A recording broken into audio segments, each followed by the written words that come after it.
Yari ang mga dalago nga balita nga natipon subong nga adlaw. Para sa mga headlines, Preso sang Jaro Police Station nakapalagyo. Epekto sang El Niño sa Western Visayas under control sa gihapon. ERC ginhingyo nga maghiwat sang case hearing versus NGCP sa syudad sang Iloilo.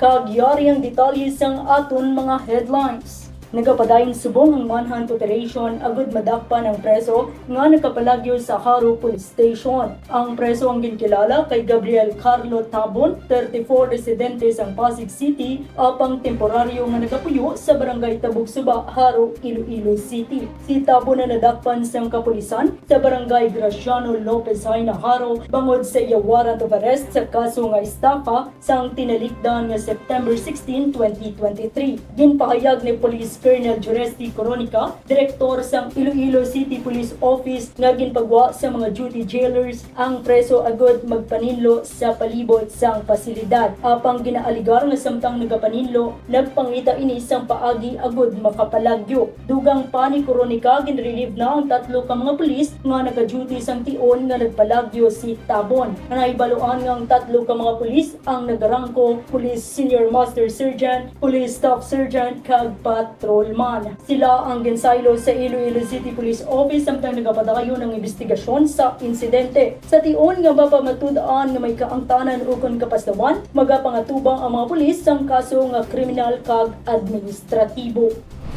Suno sa Office of the Civil Defense ukon OCD nga under control sa gihapon ang sitwasyon kag hindi pa pwede nga mapaidalom sa state of calamity ang bilog nga Western Visayas dala sang epekto sang El Niño phenomenon. Suno kay Raul Fernandez, OCD Regional Office 6 Director nga nahaganhagan ng epekto sang El Niño sa reyon bangod man sang early interventions sang nagkalain-lain nga ahensya sang gobyerno. Gin-esplikar man ni Fernandez nga may ginasunod nga kriteria sa pagdeklara sang state of calamity. Iniamo ang mga guidelines halin sa National Disaster Risk Reduction and Management Councils. Yari ang mga masunod. At least 15% of the forecasted affected population based on science-based projection needs emergency assistance. At least 30% of the means of livelihood in the agricultural, business, and industrial sectors are affected. Damage to critical and lifeline infrastructure facilities such as major roads and bridges, power stations, potable water supply systems, and telecommunication facilities. Widespread destruction of fish ponds, crops, poultry, and livestock. Disruption of lifelines such as food chains, electricity, potable water systems, other transport systems, communication systems, access to health service, and other related systems that cannot be restored within 1 week, or in the case of highly urbanized areas where restoration of the above lifelines cannot be done within 24 hours, and significant degradation of the environment and natural resources